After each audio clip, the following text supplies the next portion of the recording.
that quite often when I'd mend a machine. If I've been away or if a machine comes in and it's like we're flat out for a comp and he says that's gone. If I can get that up and running like within an hour, for me that's a win. I still get a buzz out of that. So if something does break down and they think, oh, this is the end of the day, it's ruined, and I go, no problem, I've got a spare belt there or I've got a hydraulic pipe. That's a win for me. Even after these years, small wins, isn't it? The head greenkeeper said he could sleep at night knowing that I'd fix it and we'd be okay. Because the trouble is, when machines do break down, if you haven't got a mechanic on site, it's time down, isn't it? Time of summer, you could ring up some place. Can you come out? No, not today. We're fully booked and that. And then you could be with that machine 2, 3, 4 days, couldn't you? When you've got a small team, it is very important, isn't it? I mean, when I first come here, Dave Salisbury, and then there was Stuart, who's been here 51 years, and Daniel. We were a little team of four. And you've got to get on in a team of four, haven't you? We were brilliant. We worked together for 23 years. Then obviously Dave retired, and that's when it all went wrong. When the new boss come in, and he wasn't a team player. People were leaving. People were leaving after a week. One bloke lasted a day. And the free apprentices, that's not going to encourage anyone into the trade, is it? I did go for job interviews during that period. I thought, I can't handle this. And, he was just not a nice man. He wouldn't encourage it. That was my worst period. Now, with the team we got now, especially with Burghley Estate taking over, it's like it's the best years at the moment. But the team we've got now is great, and it's hard to find, a good team, I think. We've got 6 of us now. We don't really socialise much out of work because we all live different places. I live in Peterborough, but we do all meet up for the events and that. But you've got to come to work and like people, haven't you? When you're like that in that little rest room, 5 of you, and now Jack, you've got to get on well, haven't you? It's no good bickering and having a go at each other. It's awful. And I think if you can get a job where you enjoy coming to work, it doesn't feel like work, does it? Now when I come into work, I enjoy coming to work. Study harder at school. One of the apprentices was here, Jake. He was a bit of a rum lad, but he reminded me of myself when I was younger. I was into my punk and rebellious, and he was like that. And I still stay in touch with him now, and I always give him advice. And he's always said, you steered me in the right direction. A lot of people didn't have time for him. I always tried to make time. But I always think if you come into this trade, you've got to be keen, really, haven't you? It's one of them jobs like the weekends. You've got to really want to do it. I think the weekends is what is killing the trade, is people working it. But I think now some courses treat the weekends as just a normal day, don't they? Book everything, holidays, everything, your weekends around, don't you? And the trouble is, say these apprentices come in, they're into greenkeeping and their mates are builders, sparkies. They're working Monday to Friday, aren't they? And then they're like, well, we're out this weekend. You're going, oh, the alarm's going off at 4 or 5. Unless you've got a goal, when I started here, I'd only just got a daughter who's 6 months old. So I was doing loads of overtime and that. But, it's where you want to be, isn't it? But today, the youth don't want that. Some of them are keen. Young Eric, who's here, he's keen. He's here at the weekends and that. But he's probably got a goal. I know another greenkeeper, Sam. He does all them tournaments, and he knows where he's going. Well, when I come, obviously 30 years ago, you're keen, aren't you? I was a lot keener then. I mean, I do enjoy it now, but things have changed. Machines have moved on, and it's getting more technical now. Even like it's learning for me.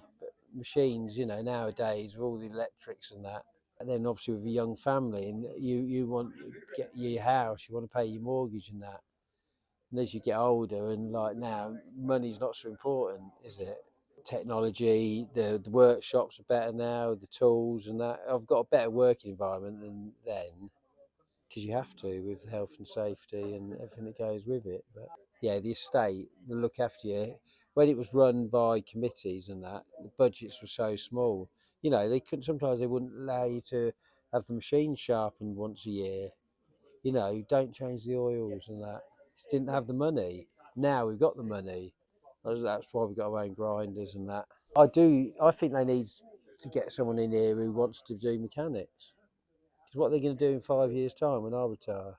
You don't find many lawnmower mechanics now, or who into this trade. So this is another trade as well that struggles. You know, people don't want to be doing lawnmowers. So it's hard to get someone who's gone to college and learn. You've got to have the apprentices coming through, haven't you? They're the next. It's the same as you've got to have junior members on the golf course. They're the future of the course, aren't they? It's no good hiring old chaps who are 10 years' time gone. Who's taking over? Who comes and does repairs? Peterborough used to have two places. They've both shut down recently. So we don't get spares from there. We have to go somewhere else now. And like I say, who's going to take? Even the basics and that? You've got to get someone in to do an oil change or a filter. That's ridiculous. And we have got an apprentice greenkeeper, but you need an apprentice. I think you need an apprentice mechanic who's watching me and learning, and probably going to college. But they had to go to Evesham back in the 80s. And that was the only college in England. But people from Scotland there, from Wales, from Cornwall, just to go to that one college. You'd probably have to pay 35, 40,000 for mechanics coming here and do the same job. But then he's not a greenkeeper. I've actually, I wasn't a greenkeeper when I got here. I was a mechanic. I came purely as a mechanic, but was trained, and I went away on a few courses and learned. So now I can jump on any machine. I can do. I've got my spray certificates, all three of them, and I can jump on any machine and do that, but do the mechanics. So I could be cutting out the rough, and then someone will ring me and go, "Sorry, hydraulic hose pipe's just split or something," and so I just jump off that and do that. But you get a mechanic in who's just purely mechanic, he can't go and cut the greens, can he? And I love the greenkeeping side of it as well. It is a great job for the right. It's a great job. What's not to like about being out in weather like this today? And sitting in an office. Yeah, I think the good thing about a golf course is your job changes every day. You know, like someone works on a production line at Perkins, 8 hours. That must drag. Here, you work with the weather, don't you? You can come in.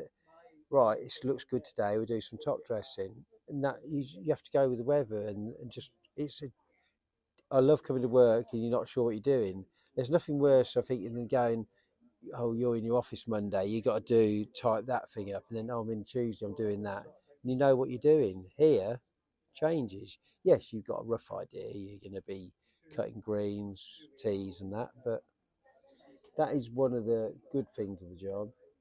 Yeah, time, holidays, time with my wife. You know, it's valuable, isn't it? Time now. As you get older, you like I say, I've paid my mortgage off, done that. I've, you know, two kids, grown up now, 30s and late 20s, and what motivates me now is just holidays. Money is less important as you get older, I think, but when you're growing up, when you're first here, you want your kids to have stuff, don't you? You want to go on nice holidays and that. But as you get older and your mortgage is gone, kids are living on their own. My plan is to retire at 65. That is it. But obviously the state pension's not now till I think I'm in 66. But I said to Matt, even if I packed in, I could probably do a couple of days a week and come in and do machines. I'm not one of these person I think I want to carry on working until I'm 70 and that. Why would you want to do that? It is because we haven't got like a workshop like a lot of people have got where you can lift machines. I'm always saying, it's getting harder to get up now. Can you just put the cut on that greens mower? You're laying on your back, and then novelty's worn off.